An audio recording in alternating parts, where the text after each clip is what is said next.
síntomas que están relacionados a la hipertensión dentro del cráneo.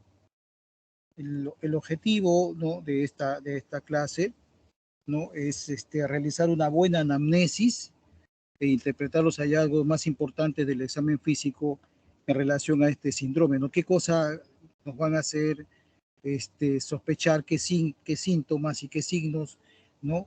Y en el examen físico, ¿qué nos va a predecir que este paciente pueda tratarse de un síndrome de hipertensión endocraniana, ¿no? Es importante. También entendernos la fisiopatología de las manifestaciones de la hipertensión endocraniana, o sea, por qué se produce y por qué puede ser en un momento que sea en el tiempo prolongado o sea de muy rápida definición. Entonces eso vamos a explicarlo. Y luego identificar los signos de alarma de un paciente con cefalea, ¿no? Distinto a un paciente que solamente tiene cefalea, a un paciente que tenga otros síntomas acompañantes que nos indiquen que tiene una presión muy grande dentro de la cavidad craneana y que esto puede comprometer su vida. Entonces tenemos que darnos cuenta de eso, ¿no? Entonces, como ustedes saben, les decía ya, ¿no?, que estos síntomas y signos que va a presentar este paciente van a estar relacionados con el aumento de la presión dentro del cráneo. Ustedes saben que el cráneo, ¿no?, es una estructura que cubre, ¿no?, el cerebro que está dentro de la cavidad del cráneo, pero no solamente el cerebro, ¿no?, sino los vasos que la irrigan, el sistema venoso y el líquido cefalorraquídeo. Entonces, ese volumen que nos dan todos estos componentes es un volumen X. Si ese volumen aumenta por cualquier causa, este volumen genera de por sí una presión dentro del cráneo, ¿no?, que es controlada, ¿no?, por los sistemas de regulación, como son el sistema venoso y el sistema de líquido cefalorraquídeo. Pero si nosotros a ese volumen que tenemos ya dentro del cráneo, como se puede ver aquí, ingresa otro volumen, ese volumen va a generar presión, ¿no? Y esa presión no permite, ¿no?, la estructura ósea no se puede expandir, ¿no? Por ejemplo, nosotros nos golpeamos la mano, entonces se produce un edema, una hinchazón, y eso como no hay nada que lo limite, pues dependiendo del tipo de trauma, puede estar en menor o mayor volumen.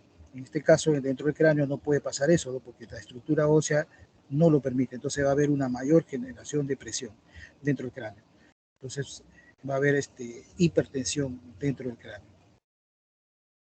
Aquí para recordar la anatomía, ¿no?, y los componentes que estaba comentando al inicio, ¿no? Acá, por ejemplo, tenemos la masa cerebral, ¿no? La masa cerebral, ¿no? Tenemos en amarillo lo que es todo lo que es el líquido cefalorraquídeo, por donde transita el líquido cefalorraquídeo, por donde se va, ¿no?, hacia la médula, ¿no? Tenemos después aquí, nosotros vemos, ¿no?, en color azul, lo que es el drenaje venoso. Y ustedes me dirán, ¿y dónde está el componente arterial? El componente arterial está, ¿no?, irrigando todo lo que es la masa cerebral, pero también ocupa un volumen, ¿no? La importancia de esto es recordar que los volúmenes que se pueden regular es tanto el volumen del líquido cefalorraquídeo y el volumen, ¿no?, venoso, que pueden controlar cuando hay incremento, ¿no?, de la presión dentro del cráneo puede ser un hematoma dentro de la masa cerebral, o como vamos a ver algunos componentes, ¿no?, de obstrucción de los líquidos. Entonces, esto es importante recordar para poder comprender, ¿no?, la fisiopatología. Recordar, ¿no?, que la presión dentro del cráneo, ¿no?, según la literatura que ustedes puedan recurrir, puede ser, ¿no?, de 3, 4, ¿no? Pero se considera lo normal de 10 a 15. Cuando las presiones pasan más de 15 milímetros de mercurio, ¿no?, ya va a producir una presión importante, ¿no?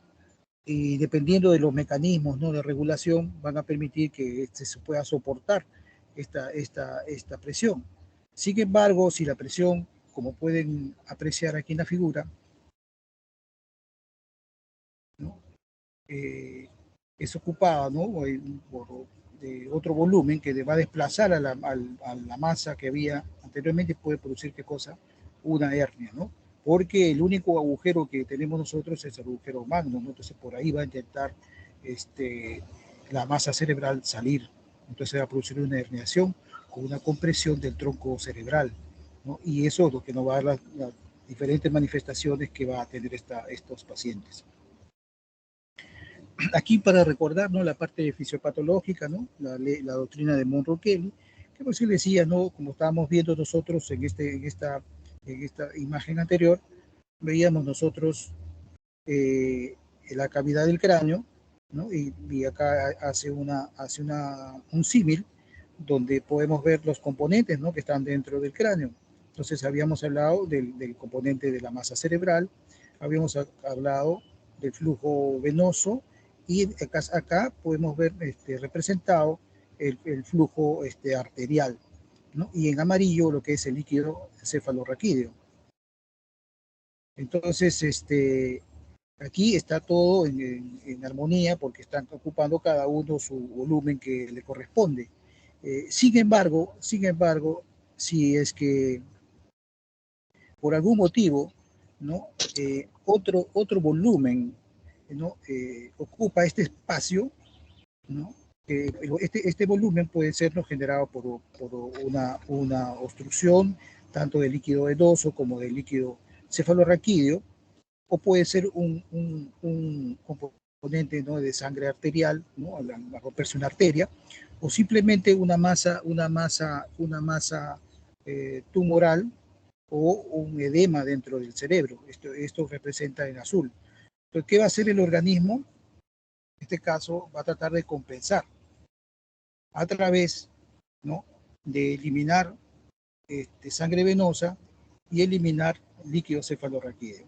De esa forma, en un inicio, ¿no?, y si dependiendo el tiempo en que esta masa o este volumen ocupe, ¿no?, ese porcentaje, ¿no?, dentro de la cavidad cerebral, se puede regular.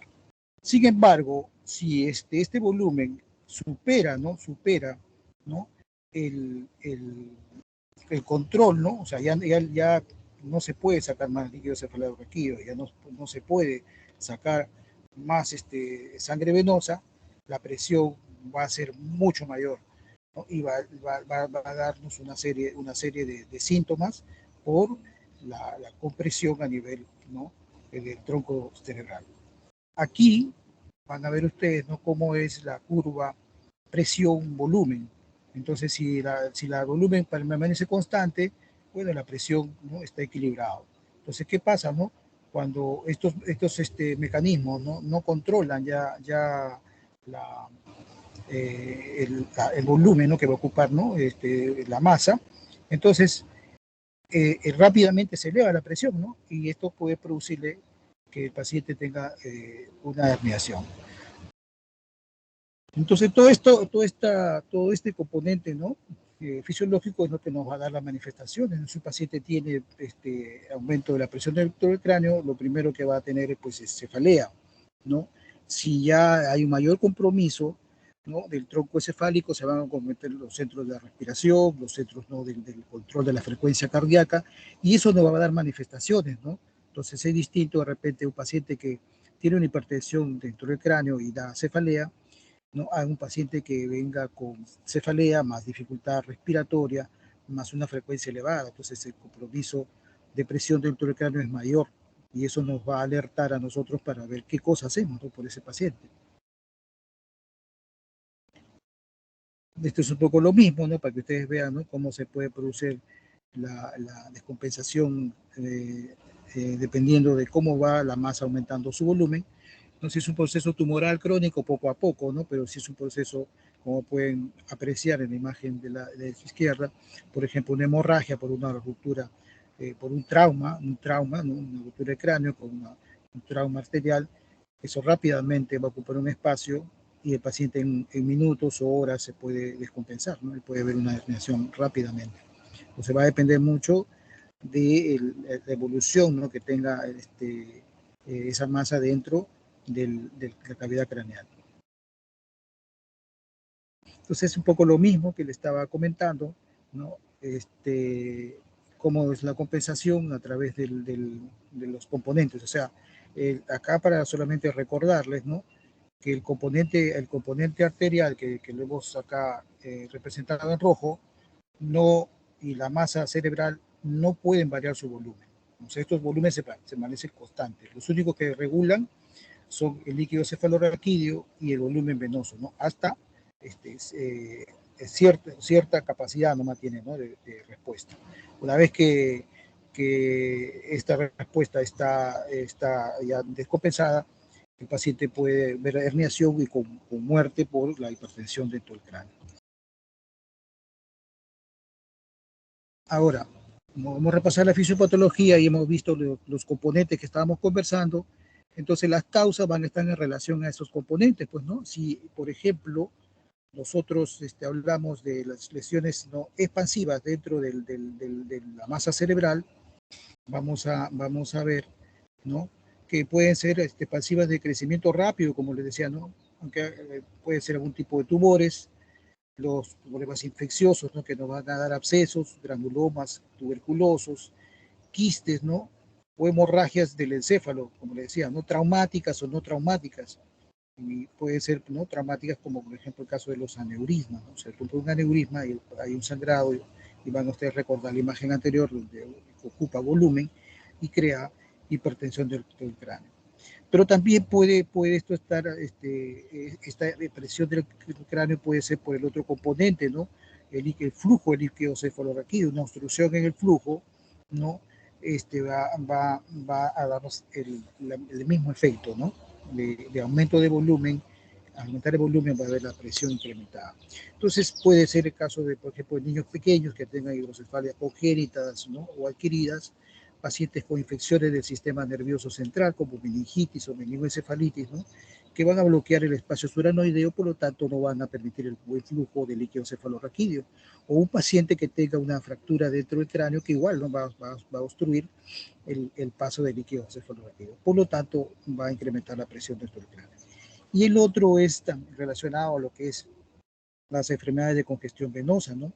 El caso de procesos infecciosos, ¿no?, meningitis o meningoencefalitis, por el proceso inflamatorio que entonces van a producir esta congestión. O los pacientes que hacen edema cerebral por diferentes causas, entonces van a hacer incremento de la presión dentro del cráneo. O los pacientes que tienen enfermedades sistémicas como la hipertensión arterial, ¿no?, donde no se controla, entonces van a generar edema dentro del cráneo, ¿no?, produciendo una encefalopatía hipertensiva. O compresiones o trombosis venosa, ¿no?, de las venas superiores, entonces va a haber un reflujo hacia el cerebro y va a haber congestión. Entonces, la etiología va a estar de acuerdo, ¿no?, a los componentes que están, ¿no?, compartiendo volumen dentro de la cavidad craneana. Entonces, aquí ven una imagen, ¿no?, de lo que corresponde, ¿no?, a un problema de un sangrado, ¿no?, un sangrado por una hemorragia, que puede ser una hemorragia dentro del cráneo por una contusión, ¿no? Aquí, por ejemplo, ven un componente de edema, ¿no? Edema que desplaza la línea media. Y aquí ven un problema, lo que es el líquido cefalorraquídeo, ¿no? Entonces una hidrocefalia, ¿no? Entonces hay un montón de líquido acá que ocupa, ¿no?, las cisternas, ocupan los ventrículos laterales, y vamos a nosotros ver esa imagen cuando hagamos la tomografía.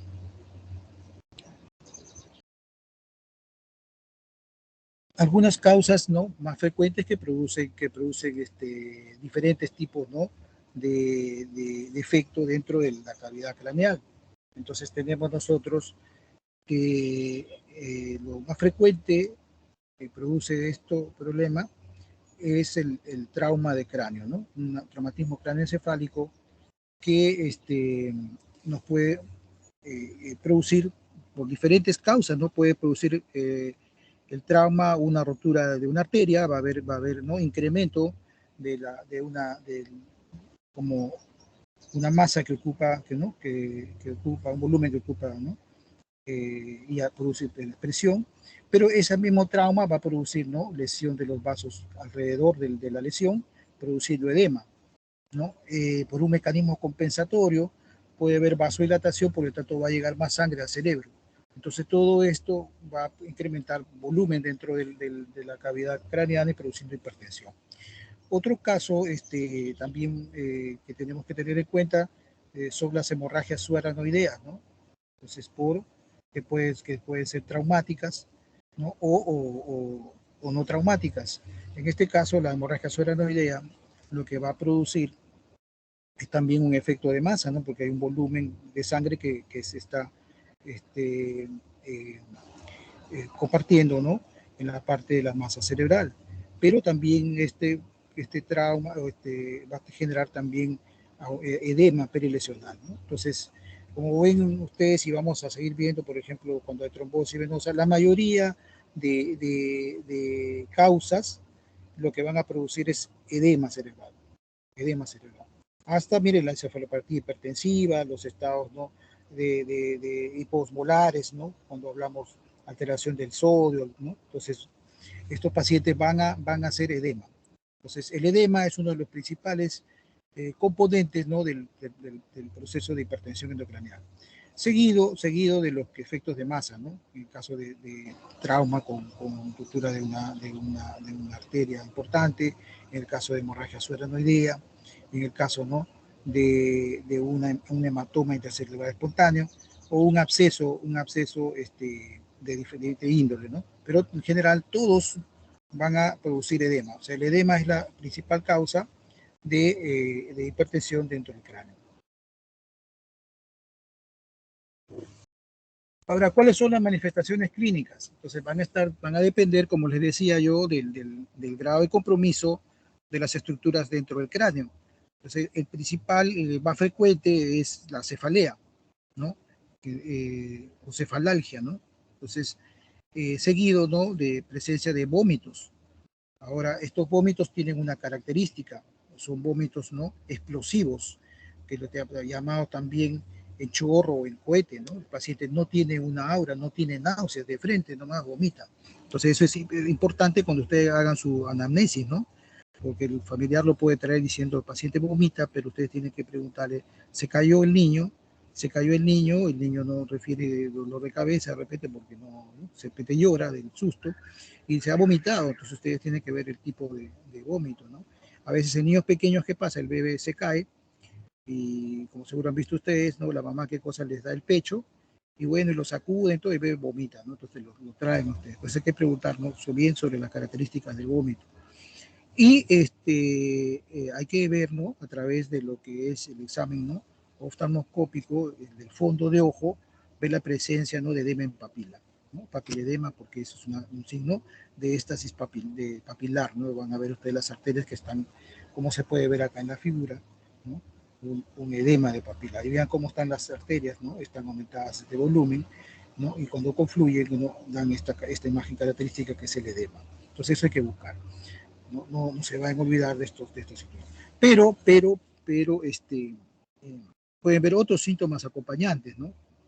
Dependiendo, como les decía yo, de la masa que ocupa, su comportamiento en el tiempo. Entonces, por ejemplo, los tumores, traumatismos cráneo, cefálicos o pseudotumores, ¿no?, que pueden dar, ¿no?, edema dentro del cerebro y producir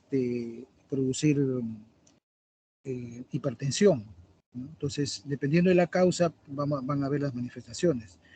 Porque dependiendo de la causa va a ser también, ¿no?, el tiempo en que se instala progresivamente el efecto de masa nos va a dar la sintomatología, de repente una sintomatología más suave, a diferencia, ¿no? Por ejemplo, que si es un sangrado por un aneurisma, que es la evolución mucho más rápida.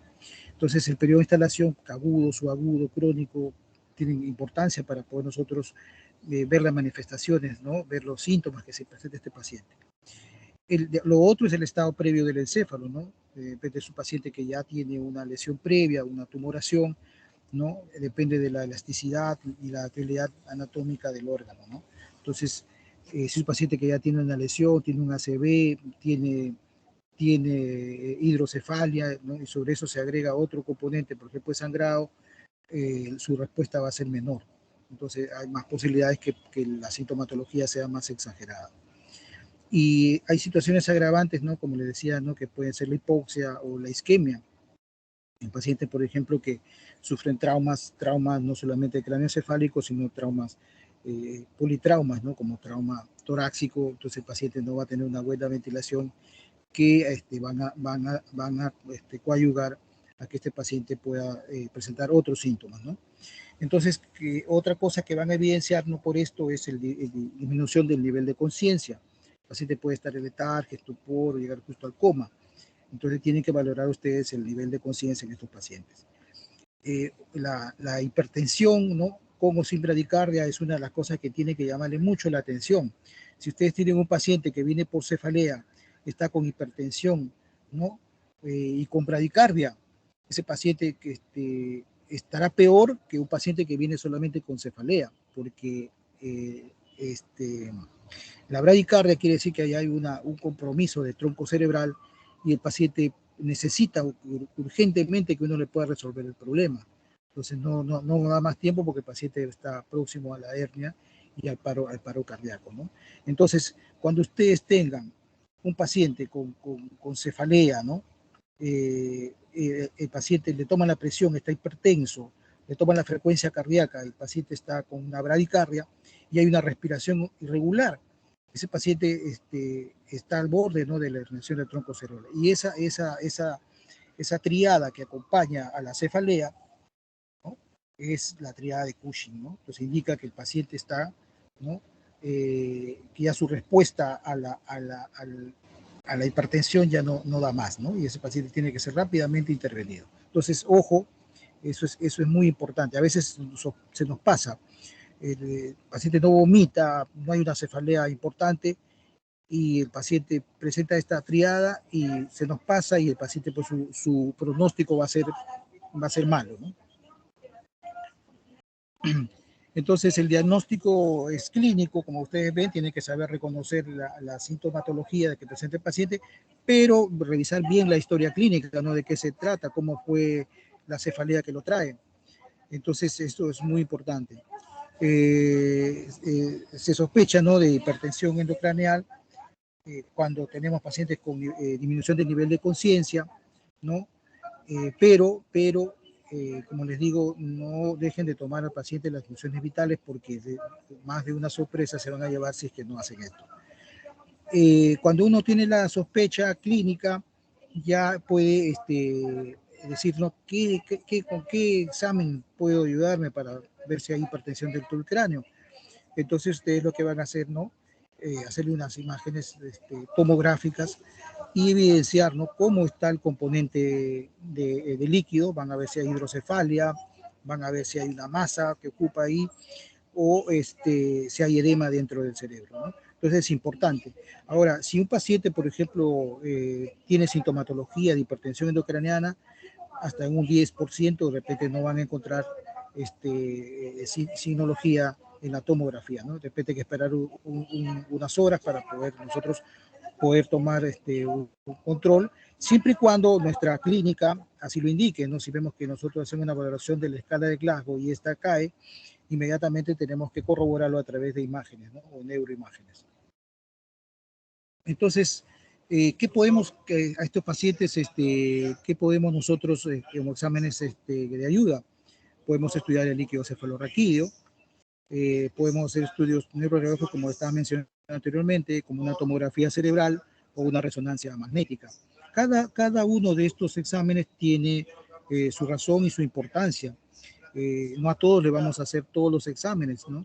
Entonces, de repente algunos se puede ampliar con otros exámenes, pero en general cada examen tiene su indicación dependiendo de lo que nosotros creemos que está causando la hipertensión dentro del cráneo.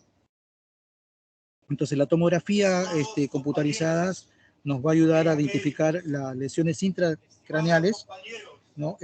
Para ver, ¿no?, si este paciente requiere o no urgente una corrección quirúrgica.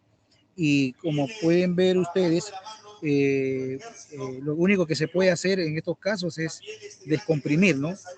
Colocando de repente una sonda, ¿no?, que evacúe el líquido cefalorraquídeo, o si hay un hematoma importante, incluso se puede evacuar con una craniotomía. Entonces eso es importante.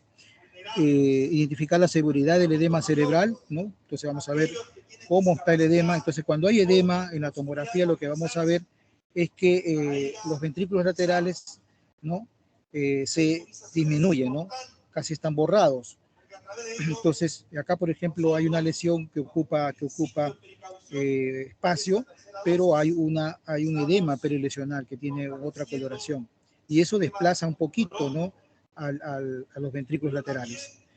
Entonces, nos permite ver sangrado, nos permite ver, acá también hay sangrado con edema que comprime y disminuye la línea media, ¿no? Entonces, la tomografía es un examen que está al alcance, ¿no?, de los hospitales que tenemos acá en el Perú, que se puede hacer con rapidez para poder nosotros poder diagnosticar y darle la ayuda necesaria al paciente. Cuando hablamos de sangrado, podemos hablar de la clasificación de Marshall, ¿no? Vamos a valorar, ¿no?, una tomografía como en la parte 1, una tomografía normal, ¿no? Pero después vamos a ver, ¿no?, vamos a ver un caso de una injuria, cuando hay un trauma, ¿no? Y acá, por ejemplo, hay una imagen, ¿no?, hiperdensa, está más blanquita, y se puede ver una desviación de la línea media. Esta desviación, ¿no?, uno tiene que medirlo, y si esa desviación es menor de 5 milímetros, entonces, y la densidad, ¿no?, de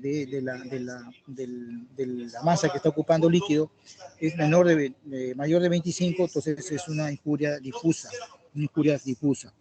Pero si nosotros encontramos, ¿no?, mucho más edema,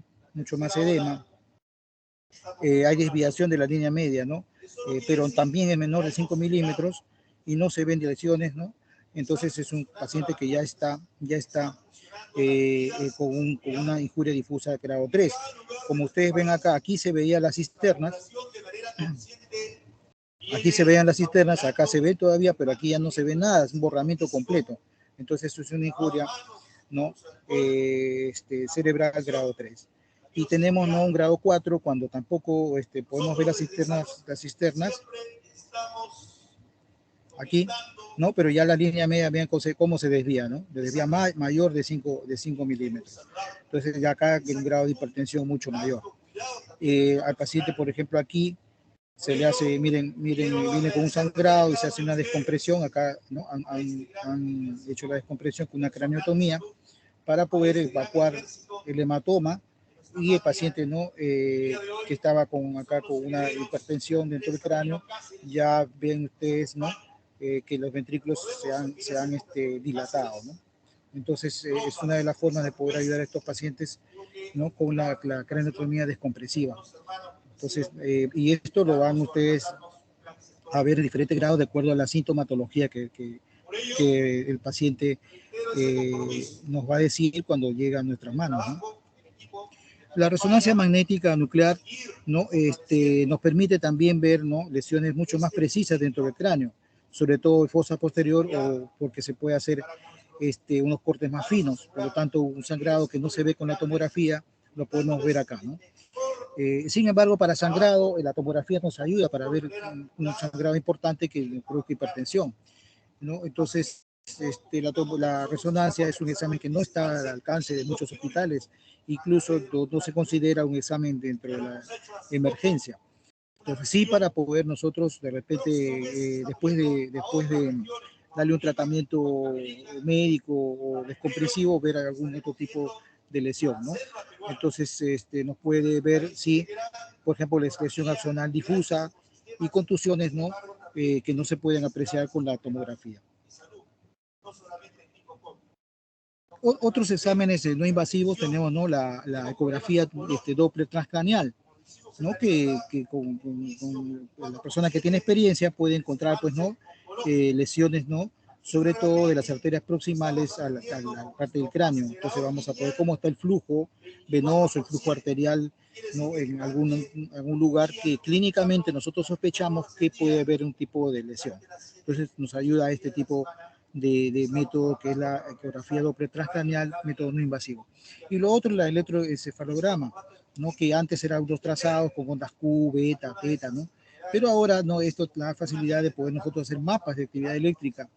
Entonces, si vamos a ver, por ejemplo, los pacientes qué lesiones no están más vascularizadas hay más actividad eléctrica, ¿no? Entonces, nos va a evidenciar lesiones donde hay menos actividad eléctrica y pueden haber lesiones que nos indiquen, ¿no?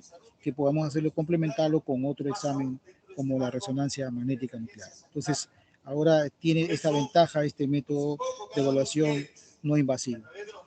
Bueno, ¿alguna pregunta, algún comentario? Trabajamos en equipo, de manera articulada, haciéndonos críticas, pero crítica constructiva, para construir un país. Preguntas, comentarios. A través de la salud, que es el bien más preciado, la regulación. ¿Sí me escuchan? Tres pilares fundamentales de una sociedad y la nutrición. Tenemos que luchar contra la anemia, la desnutrición. Pero se escucha la interferencia. Un país que tiene soberanía alimentaria. Ya.